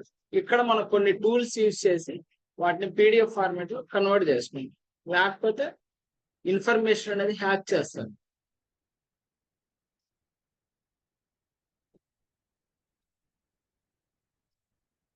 ఇంతవరకు చాలు. Preoperative, intraoperative, postoperative. Preoperative అంటే before the operation. Before the operation ఏం చేస్తారు? ఏదైనా ఎనస్థీషియా ఇవ్వాలంటే ఇస్తారు, లేకపోతే ఈ క్యాన్యులా బిగిస్తారు, పేషెంట్ ని రెడీ చేస్తారు, డ్రెస్ చేస్తారు. ఇవన్నీ pre operative. Intra operative surgery చేస్తారు. పోస్ట్ ఆపరేటివ్ తీసుకెళ్లిన తర్వాత, అయిపోయిన తర్వాత పేషెంట్ ని సేఫ్ గా బెడ్ మీద ప్లేస్ చేస్తారు, నోట్స్ రాసుకుంటారు, ఎనస్థీషియా ఎలా ఉందని చెప్పేసి మానిటరింగ్ చేస్తూ ఉంటారు, పేషెంట్ కండిషన్ ఎలా ఉందని చెప్పేసి ఎవాల్యుయేట్ చేస్తూ ఉంటారు. ఇవన్నీ పోస్ట్ ఆపరేటివ్ కేర్ లో చేస్తారు. సో ఇక్కడ చాలా క్లియర్ గా ఇచ్చాడు ఆపరేటివ్ రిపోర్ట్ ఎలా ఉండాలి. సో పేషెంట్ నేమ్ ఉంటుంది, మెడికల్ రికార్డ్ నెంబర్ ఉంటుంది, డేట్ ఆఫ్ ఆపరేషన్, ఎప్పుడు ఆపరేషన్ చేశారు, ప్రీ ఆపరేటివ్ డయాగ్నోసిస్, ఆపరేషన్ చేసే ముందు డయాబెటిక్, హైపర్ టెన్షన్ అలాంటివి ఉన్నాయా, పోస్ట్ ఆపరేటివ్, సో ఆపరేషన్ అయిపోయిన తర్వాత పేషెంట్ కండిషన్ ఎలా ఉంది, name of the operation, A operation చేశారు, ఎనస్థీషియా, ఏ ఎనస్థీషియా ఇచ్చారు, ప్రైమరీ సర్జన్ ఎవరు, అసిస్టెంట్ సర్జన్ ఎవరు ఇన్వాల్వ్ అయ్యారు, వాళ్ళ పేర్లు, pathological findings, so blood report లో ఏదైనా ఫైండ్ అవుట్ చేశారా, స్పెసిమెన్ రిమూవ్, సో స్పెసిమెన్ అనేది ఏం రిమూవ్ చేశారు అంటే బయాప్సీ, క్యాన్సర్ ఉందా లేదా అని ఫైండ్ అవుట్ చేయడానికి ఏదైనా స్పెసిమెన్ రిమూవ్ చేశారా, ఎస్టిమేటెడ్ బ్లడ్ లాస్, బ్లడ్ అనేది ఏమైనా లాస్ అయింది ఆపరేషన్ చేశారు, డిస్క్రిప్షన్ ఆఫ్ ది ప్రొసీజర్, ఆ ప్రొసీజర్ గురించి ఏం చేశారు డాక్టర్ అనేది ఒక డిస్క్రిప్షన్ రాస్తాడు. తర్వాత సర్జన్ సిగ్నేచర్, ఇవన్నీ ఉంటాయి ఆపరేటివ్ రిపోర్ట్.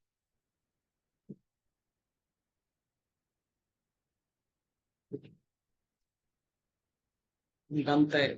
సో ఇది బిల్లింగ్ రిలేటెడ్. ఏమర్థమైంది బిల్లింగ్? సో ఏం లేదు, జస్ట్ పేషెంట్స్, ప్రొవైడర్స్, పేయర్స్ ఉంటారు. సో ప్రొవైడర్స్ టైప్స్ చెప్పండి. తర్వాత పేయర్స్, ఓకే, పేయర్స్ వచ్చేసి ఫెడరల్, తర్వాత అమెరికలు, ఆటో లైబిలిటీ, వర్కర్ కాంపన్సేషన్స్, తర్వాత వచ్చేసి ఏబిఎన్ రూలు, బర్త్డే రూలు, తర్వాత వచ్చేసి గ్లోబల్ పీరియడ్, హిప్పా, ఇది చెప్పండి సార్. మొత్తం బిల్లింగ్ లో వచ్చి, సో ఇన్సూరెన్స్ లో మెడికేర్ ఎవరెవరికి, మెడికేడ్ ఎవరెవరికి, ట్రై కేర్ ఎవరికి, ఇట్లా చూసుకుంటే సరిపోయింది, మొత్తం అవసరం లేదు. తర్వాత వచ్చేసి సిఎంఎస్ 1500 EB04 ఫార్మ్స్ ఉంటాయి, హాస్పిటల్ బిల్డింగ్ కి, ఫిజిషియన్ బిల్డింగ్ కి ఫిల్ చేసే ఫార్మ్స్, చాలా బిల్డింగ్. సో ఇదంతా మనం ఒక వీక్ కింద రాద్దాం, ఒక 1 వీక్ కానీ 2 వీక్స్ కింద రాద్దాం ఈ బిల్డింగ్ మొత్తం. ఐసిడితో బిల్డింగ్ చెప్తానా? ఓకే, ఐసిడితో పాటు ఇది ఒక 2 వీక్స్ లో రాద్దాం, ఇది పీడిఎఫ్ లో ఉన్న మ్యాప్.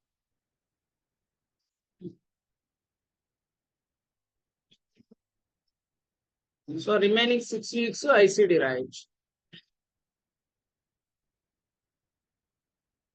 సరే, ఒక 2 నిమిషాలు బ్రేక్ తీసుకోండి. హెచ్సిపిసిఎస్ అని ఒక చిన్న టాపిక్ ఉంది, ఇది ఒక 10 నిమిషాలు అయ్యి 4, 4, 5, 10 కల్లా క్లోజ్ చేస్తాం.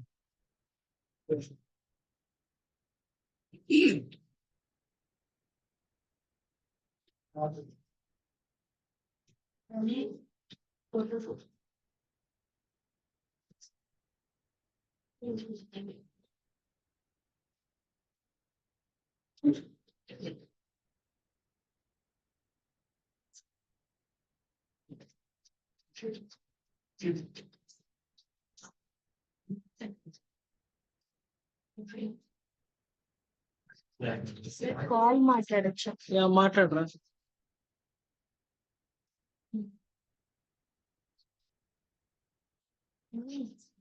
అందరు వచ్చారా? ఎవరు ఆబ్సెంట్? ఎవరు ఆబ్సెంట్? అఖిల ఆబ్సెంటా?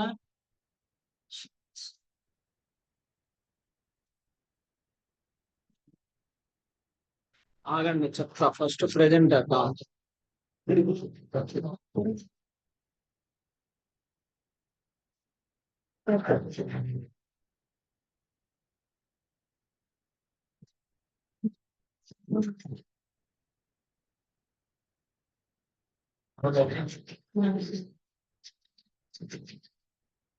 అఖిల నెక్స్ట్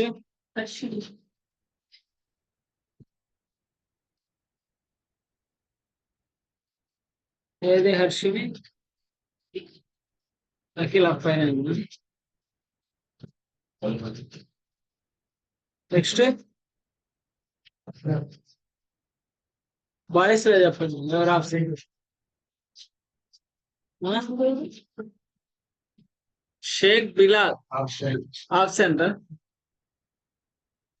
అని కదా రాజశేఖర్ లేడు రాజు ప్రజెంట్ ఉన్నావు Keshava Mahesh absent Ramesh Shafi absent Vamshi Krishna Shafi present అయ్యారు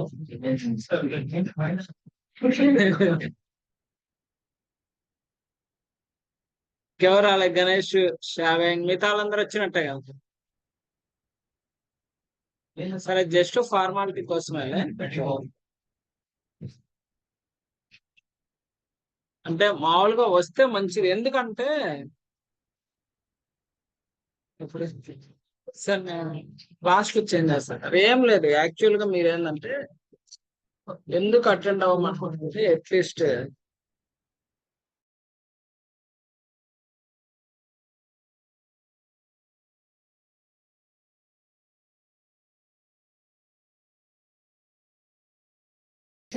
సో యాక్చువల్ గా హెచ్సిపిసిఎస్ వచ్చేసి హెచ్సిపిసిఎస్ ని లెవెల్ 2 అంటారు మరి లెవెల్ 1 అంటే ఏంటంటే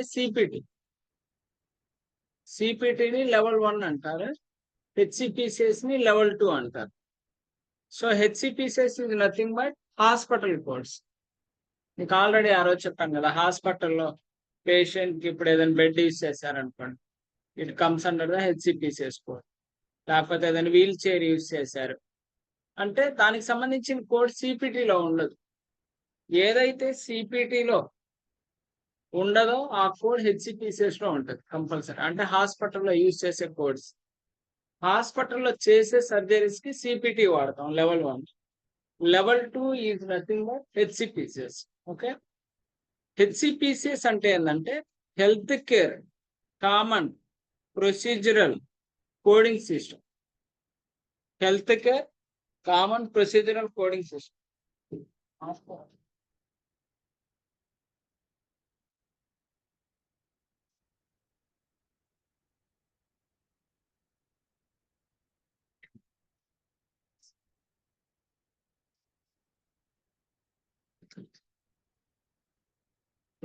హెల్త్ కేర్ ఉండాలి health care common procedural coding system ఉండాలి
తగి సాఫ్ట్వేర్ మెయిల్కి ఇలాంటి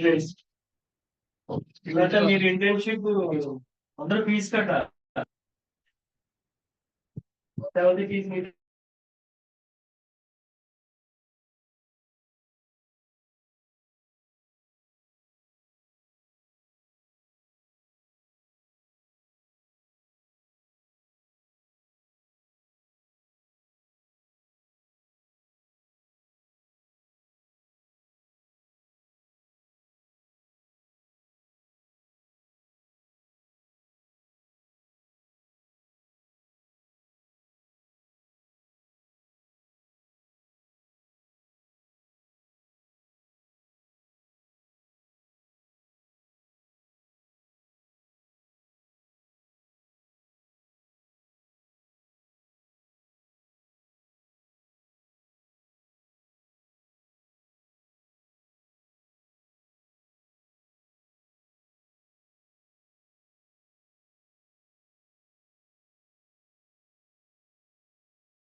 చూడండి, హెచ్సిపిసిఎస్ అంటే రాసుకోండి, health care common procedural coding system.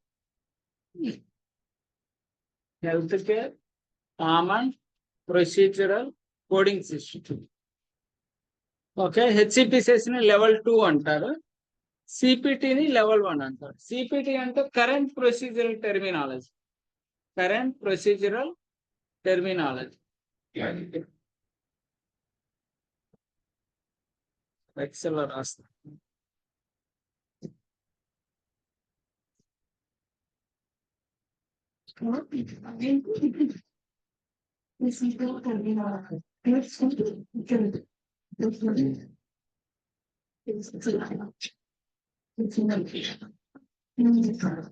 రాయండి, కరెంట్ ప్రొసీజరల్ టెర్మినాలజీ.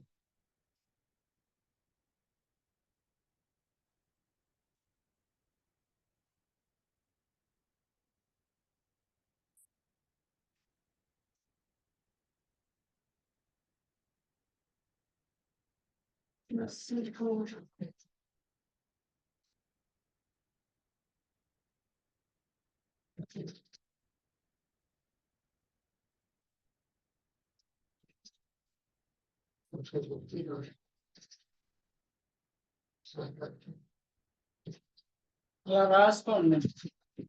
హెచ్సిపిసిఎస్ అంటే health care common procedural coding system. Minimum abbreviations తెలియాలి మీకు కంపల్సరీ. హెచ్సిపిసిఎస్ అని హెడ్డింగ్ పెడతారు, అంటే ఏందంటారు. తెలియ వాళ్ళు ఏం చేస్తారంటే డీప్గా అడగరు, బుక్లో రాసినవి అడుగుతారు. అయ్యే మనకు చెప్పలేం, ఎందుకంటే ఇది తెలిసిందే కదా అని మనం చదవం. తెలియనే ఎక్కువ చదువుకుంటాం, తెలిసినవి చదవం. కానీ తెలిసిన ఎగ్జామ్లో వస్తే సరిగ్గా రాయలేం. తెలియని బాగా చదువుకుంటాం, రాస్తాం, కానీ ఈ క్వశ్చన్ రావుగా ఎగ్జామ్. అందుకనే మీకు ఏదైతే తెలుసో ఎగ్జామ్ ముందు తెలియని కొత్తవి చదవకూడదు, మీకు తెలిసినే బాగా చదువుకోవాలి.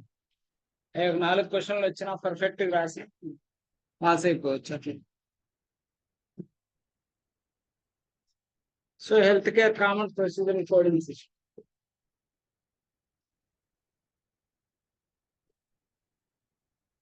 సో హెచ్సిపిసిఎస్ అనేది జస్ట్ ఇక్కడ రాసుకోండి, 5 digit code.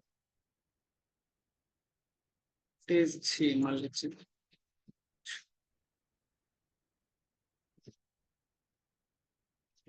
It is a 5 digit code అని రాసుకోండి.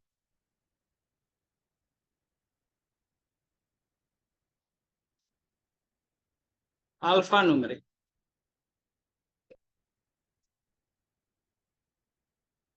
ఆల్ఫా న్యూమరిక్ ఉంది.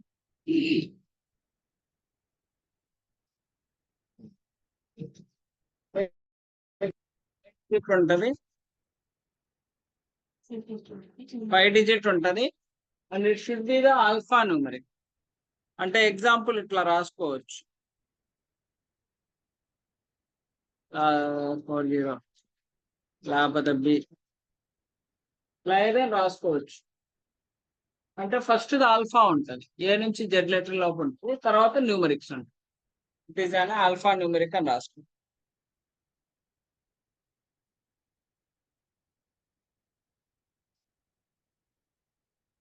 సో ఇక్కడ చూడండి, ఈ హెచ్సిపిసిఎస్ లో కనుక మనం చూస్తే ఫస్ట్ కంటెంట్ ఉంది, introduction, index, A code, B code, C code, E code, G codes, ఇట్లా వి కోడ్స్ వరకు ఉంది. సపోజ్ ఒకవేళ మిమ్మల్ని అడిగితే ఎగ్జామ్ లో ఏం అడుగుతారంటే pathology and laboratory services A codes లో ఉంటాయి అంటారు. P codes. క్యూ కోడ్స్ ని ఏమంటారు, టెంపరీ కోడ్స్ అంటారు. ఇట్లా ఓకేనా. You codes corona virus codes, corona virus services. Corona virus వచ్చినప్పుడు హాస్పిటల్ ఏదైనా సర్వీసెస్ ప్రొవైడ్ చేస్తే అవన్నీ యూ కోడ్స్ లో ఉంటాయి.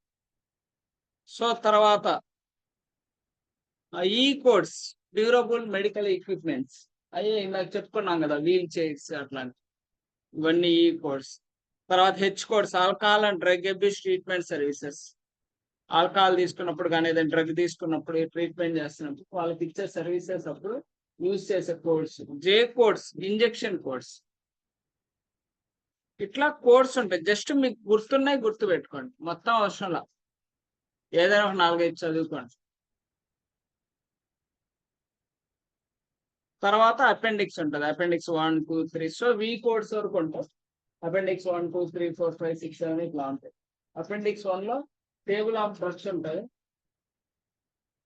అపెండిక్స్ 2 లో మాడిఫైర్స్ ఉంటాయి. మాడిఫైర్స్ అంటే ఏంటో చెప్తాను రండి. సో ఇక్కడ కనుక మన కోడ్స్ కనుక అబ్జర్వ్ చేస్తే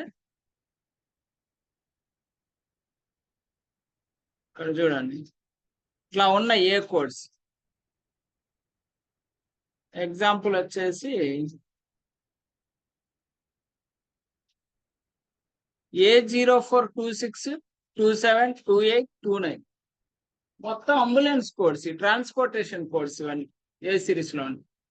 సో ఏముంది, అంబులెన్స్ సర్వీసెస్. సో జూమ్ లేదు.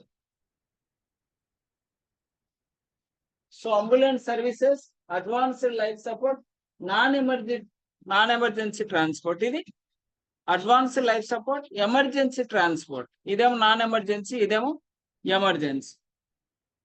ఇదేమో మళ్ళీ నాన్ ఎమర్జెన్సీ, బిఎల్ఎస్ అన్నారు, సంథింగ్ అన్నారు. ఓకే, ఇక్కడ ఎమర్జెన్సీ. సో ఇక్కడ మనం చెక్ చేసుకోవాల్సింది ఏంటంటే అది ఎమర్జెన్సీయా నాన్ ఎమర్జెన్సీయా, దాంట్లో ఏఎల్ఎస్ఆ బిఎల్ఎస్ఆ అని చెప్పేసి ఇస్తున్నాడు. ఇట్లా డిఫరెన్షియేషన్ చెక్ చేసుకోవాలి, అంతే, ఏం లేదు. ఈ హెచ్సిపిసిఎస్ అంటేనే డిఫరెన్షియేషన్ చెక్ చేయడం, ఇంకేం ఉండదు. ఇక్కడ ఇది ఉంది, injection supplies, syringe with needle. Syringe with needle 1 cc/, 2 cc/, 3 cc/, 5 cc. 1 cc అయితే 06, 2 cc అయితే 4207, 3 cc అయితే 4208, 4209, 5 cc. ఇంజెక్షన్ ఎక్కించుకోవడం మనం తెచ్చుకుంటాం కదా, సిరంజ్. అది ఎన్ని CC? 1 cc, 2 cc, 3 cc. So హాస్పిటల్లో మరి ఇంజెక్షన్ ఎక్కియాలంటే ఇది తెచ్చుకోవాలి కదా కంపల్సరీ. సో ఇవన్నీ హాస్పిటల్ కోడ్స్ కిందకి వస్తాయి. సో ఇట్లా ఏ సిరీస్ తర్వాత మనకి బి సిరీస్ ఉంటుంది. బి సిరీస్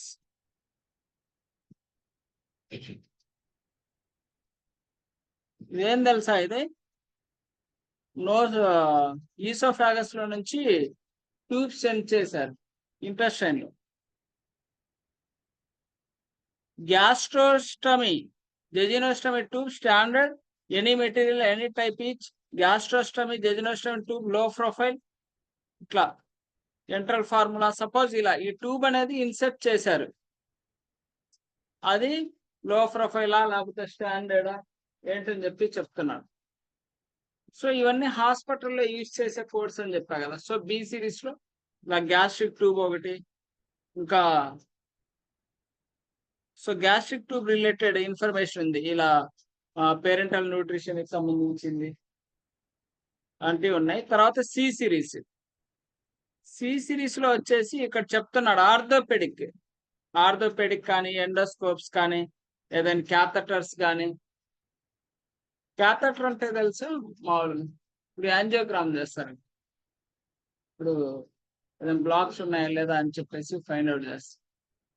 ఓకే, ఎండోస్కోప్స్ అంటే జస్ట్ కెమెరా ఉంటుంది. సో లోపల ఏదైనా గుండె ఏమైనా ఉందా స్టమక్ లో అనేసి చెక్ చేస్తారు. ఇట్లాంటివన్నీ మనకి ప్రోస్థెసిస్ అంటే లైక్ ఏదైనా ఆర్థో రిలేటెడ్ కానీ, బ్రెస్ట్ రిలేటెడ్ కానీ, ఇంప్లాంట్స్, ఇవన్నీ సి సిరీస్ లో ఇచ్చాడు ఆల్మోస్ట్.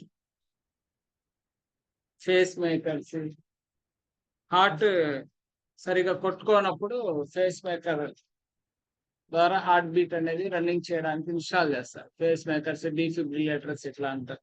సో ఇవన్నీ సి సిరీస్ లో ఉన్నాయి మోస్ట్లీ. ఇట్లా సిడిఈఎఫ్ ఇవన్నీ డైరెక్ట్ గానే ఉంటాయి కదా. అంటే మనం అబ్జర్వ్ చేయాల్సింది జస్ట్ డిఫరెన్షియేషన్.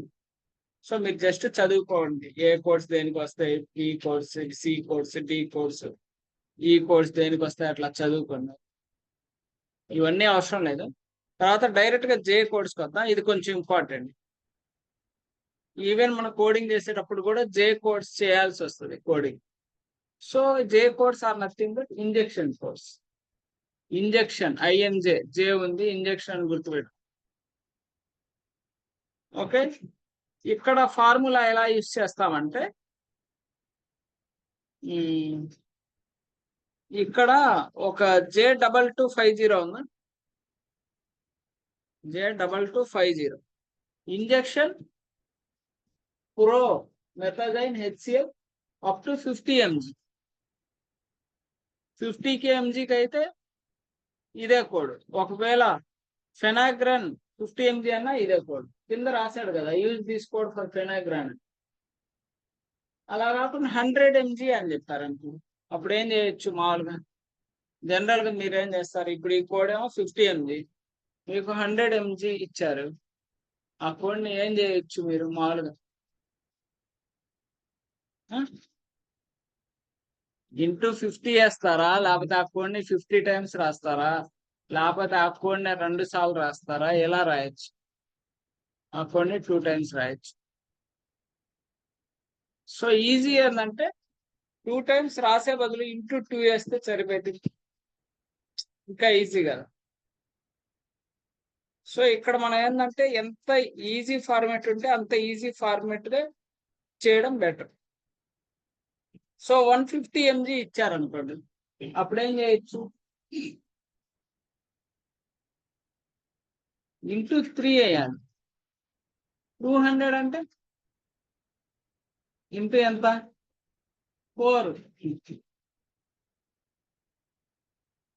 ఇప్పుడు ఇక్కడ J2560 ఇచ్చారమ్మా, phenobarbital sodium up to 120 mg ఇచ్చాడు. 220 mg ఇస్తే 240 mg ఇస్తే ఇంటూ ఎంత? 2. ఓకేనా? ఇంటూ 2. సో ఇంజెక్షన్ కోడ్స్ అన్ని అలా యూజ్ చేస్తాం. సపోజ్ ఇక్కడ ఇది ఒకటి ఇచ్చాడు, ఇంజెక్షన్ సొమాట్రియం 1 mg 10 mg ఇచ్చాడు అనుకోండి, ఏం చేస్తారు? ఇంటూ 10.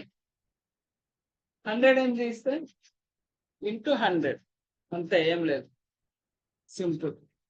అదేమో 1 mgకి, కానీ మనకి పేషెంట్ డాక్యుమెంటేషన్ 100 mg అంటున్నాడు, ఆ కోడ్ని ఇంటూ 100 వేస్తాం.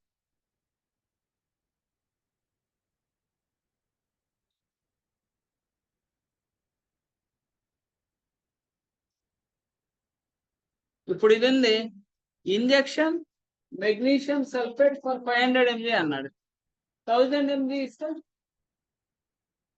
ఇంటూ 2, ఓకే, 1500 mg ఇస్తే ఇంటూ 3, 2000 ఇస్తే ఇంటూ 4. అర్థమైందా మీకు? సో అట్లా జే సిరీస్ అడిగితే అలా అడుగుతారు, మిగతా అన్ని అలా క్యాలిక్యులేషన్ ఏ ఉండదు, ఓన్లీ జే సిరీస్ లోనే అలా క్యాలిక్యులేషన్ ఉంటుంది, మిగతా దాంట్లో ఎక్కడ క్యాలిక్యులేషన్ ఉండదు. డైరెక్ట్ అదే చెప్తున్నట్టు చెక్ చేసుకోవాలి, కోడ్ చేశాను నేను direct, there is no calculation. అలా ఈ దాకా ఉంటాయి.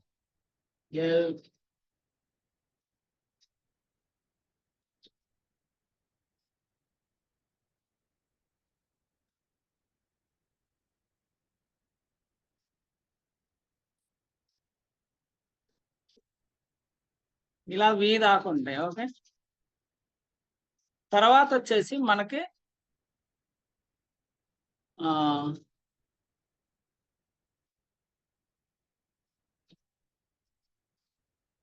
అపెండిక్స్ 1 అని వస్తుంది. అపెండిక్స్ 1 ఏంటంటే table of drugs and biology. Suppose drugs ఉంటాయి, డ్రగ్ నేమ్లు ఉంటాయి, ఆ డ్రగ్ అనేది ఏ రూట్ ఆఫ్ ద్వారా ఇచ్చారనేది ఇంపార్టెంట్. డ్రగ్ ఎలా ఇస్తారు మనకి? ఓరల్, లేకపోతే నాజల్, లేకపోతే ఐవి రూట్, సబ్క్యూటేనియస్, ఇట్లా మన బాడీలో ఇంజెక్ట్ చేస్తారు. సో ఆ డ్రగ్ అనేది ఎలా ఇచ్చారు? ఇక్కడ ఉంది ఒక drug ABELCT, Abelcet, IV route, okay, Abilify, IM route, intramuscular, ఇంట్రావీనసా, ఇంట్రామస్కులరా, సబ్క్యూటేనియసా, ఇనిహేలరా, అదర్ రూట్ ఆఫ్ అడ్మినిస్ట్రేషన్, ఇట్లా ఉంటుంది. సో ఇక్కడ ఏ డ్రగ్ ఇచ్చాడు?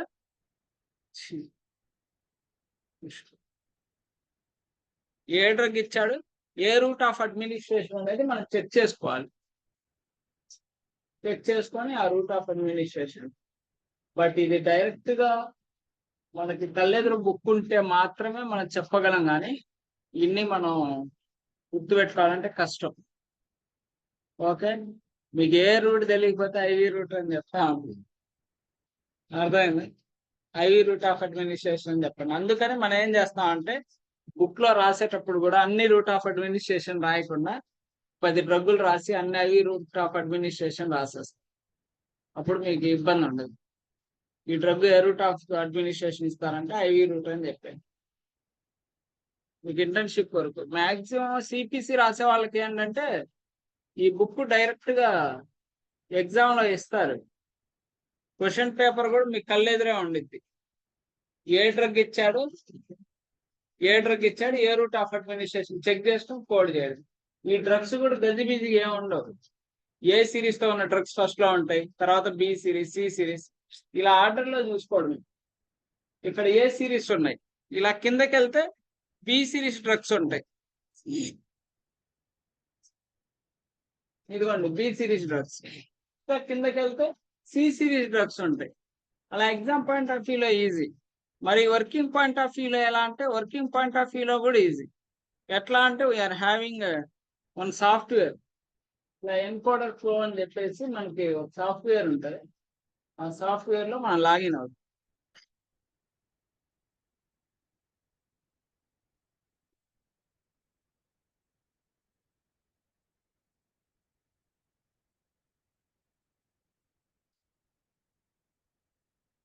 ఇలా సాఫ్ట్వేర్ ఉంటుంది. లాస్ట్ లో సిపిటి కదా, ఇక్కడ హెచ్సిపిసిఎస్ అని సెలెక్ట్ చేసుకుంటాం. ఏ కంపెనీలోని ఇదే సాఫ్ట్వేర్. సపోజ్ ఇక్కడ డ్రగ్ ఇది ఉందనుకోండి, బైసిలిన్ CR2 సంథింగ్ అన్నాడు, ఇక్కడ కోడ్ ఇచ్చాడు J0558. సో నేను ఇక్కడ J0558 ఇది ఎన్ని గ్రామ్స్ తెలుసుకోవాలనుకోండి. ఇక్కడ ఇచ్చాడా, ఇక్కడ ఎన్నో యూనిట్స్ ఇచ్చాడు, ఎంత? ఎస్ 1,00,000 5 సున్నాలు కదా. సో 1,00,000 యూనిట్స్ అన్నాడు. సో దాని మీద క్లిక్ చేస్తా. క్లిక్ చేస్తే నాకు కోడ్ వచ్చేస్తుంది.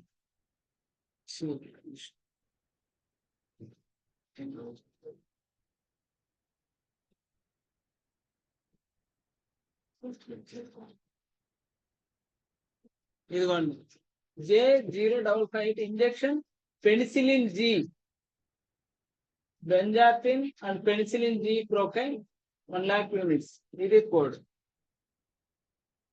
మన కోడింగ్ పాయింట్ ఆఫ్ వ్యూలో ఈజీగానే దొరికింది, ఇబ్బంది ఏమండి.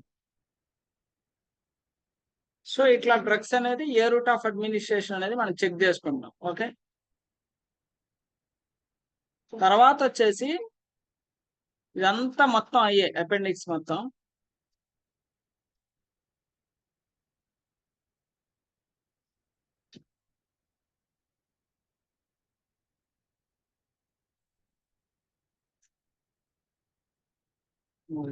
ఉన్నాయి.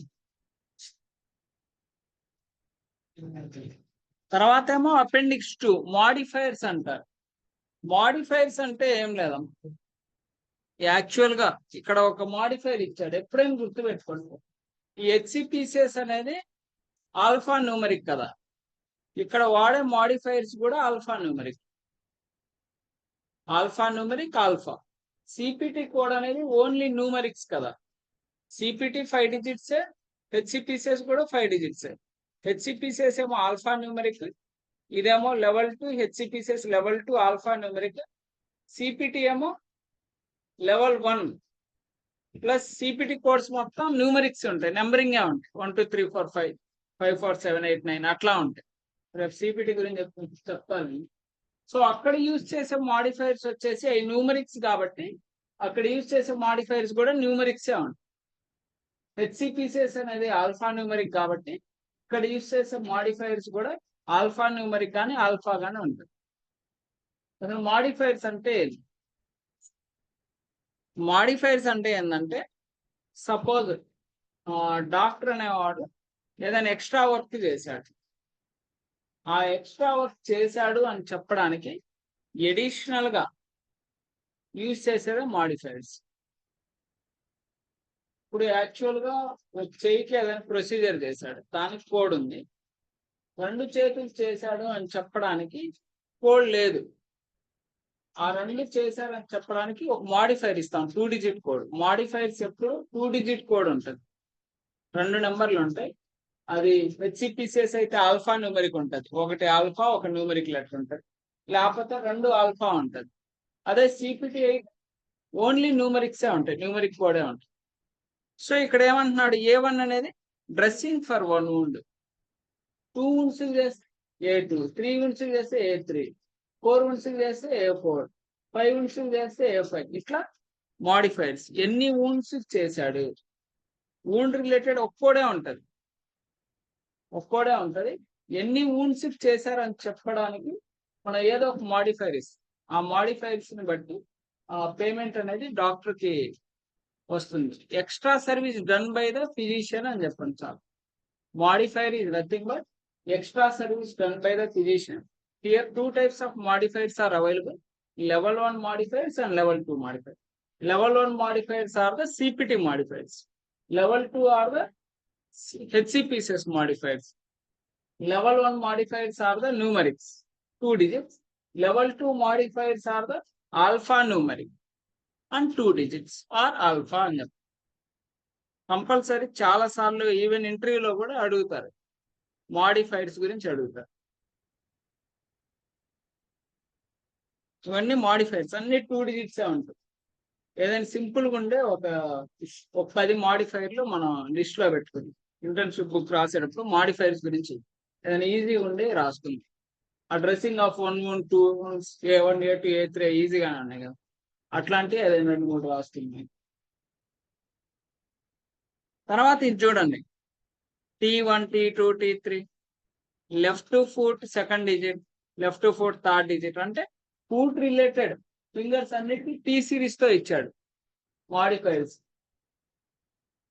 ఓకే, సెకండ్ డిజిట్ కి 1, థర్డ్ డిజిట్ కి 2, ఫోర్త్ డిజిట్ కి 3 ఇట్లా. అదే ఫింగర్స్ అనుకోండి ఎఫ్ సిరీస్ తో ఉంటాయి, F1, F2, F3 అట్లా.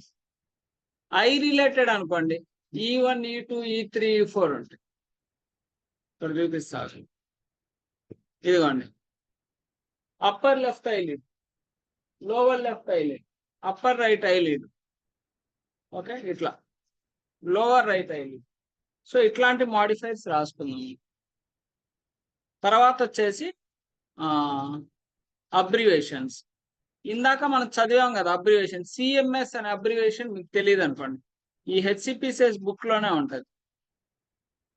ఇదిగోండి CMS, centre for Medicare and Medicare service. Suppose HIPAA తెలియదు అనుకోండి, ఇక్కడే ఉండాలి మరి, ఇచ్చాడు ఇవ్వలేదు. హెచ్ఐటి ఇచ్చాడు కానీ హిప్పా లేదు యాక్చువల్. లేకపోతే ఈఎస్ఆర్డి తెలియదు అనుకోండి, ఎన్ స్పేస్ రీనల్ డిసీజ్. ఇట్లా ఇవన్నీ అబ్రివేషన్స్ ఉంటాయి. ఇది అవసరం లేదు, ఇవి కూడా అవసరం లేదు. ఇదేమో place of service. Place of services సంబంధించి సిపిటి బుక్ లో ఉంటది, హెచ్సిపిసిఎస్ బుక్ లో కూడా ఉంటుంది. సిపిటి బుక్ లో ఏమో స్టార్టింగ్ లో ఉంటది, హెచ్సిపిసిఎస్ బుక్ లో ఏమో అపెండిక్స్ 6 లో అంటే లాస్ట్ లో ఉంది అంతే. ఎందుకంటే సిపిటి బుక్ లో ఎవరైనా పేజ్ చించుకొని వెళ్ళిపోయారు అనుకోండి, మరి ఎగ్జామ్ రాసేటప్పుడు ప్లేస్ ఆఫ్ సర్వీస్ కోడ్స్ మనం చూసి ఇవ్వాలి కదా. అందుకని హెచ్సిపిసిఎస్ బుక్ అనేది సేఫ్ గా ఉంది. హెచ్సిపిసిఎస్ బుక్ లో కూడా ఉంటుంది ప్లేస్ ఆఫ్ సర్వీస్. ఇందాక మనం సిపిటి బుక్ లో మనం చూసాం కదా ప్లేస్ ఆఫ్ సర్వీసెస్. సో 1 ఏముంది ఇక్కడ, ఫార్మ్స్. అదే హెచ్సిపిసిఎస్ బుక్ లో 1 ఫార్మ్స్, అక్కడ ఇక్కడ same, there is no change. So ఈ ప్లేస్ ఆఫ్ సర్వీసెస్ ఇక్కడ ఉంటాయి. ఇంకంతే హెచ్సిపిసిఎస్. తర్వాత వచ్చేసి గ్లాజరీ. ఏదైనా మీకు మీనింగ్ తెలియదు అనుకోండి, ఈ బుక్ కూడా నేను షేర్ చేస్తాను. జస్ట్ మీరు మొబైల్లో ఈ అబ్రివేషన్స్ కానీ లేకపోతే ఈ డెఫినేషన్స్ కానీ చదవడానికి ప్రయత్నం చేస్తాను. డయాలసిస్ అంటే ఏంటి, డిసార్టికులేషన్ అంటే ఏంటి. డిసార్టికులేషన్ అంటే హ్యాండ్ కానీ లెగ్ కానీ కంప్లీట్ గా తీసేయడం, ఎక్స్ట్రిమిటీ డిసార్టికులేషన్ అంటే. సో ఇట్లా అన్నీ ఉంటాయి. ఓకే, ఇది అవసరం లేదు, ఇంకంతే హెచ్సిపిసిఎస్.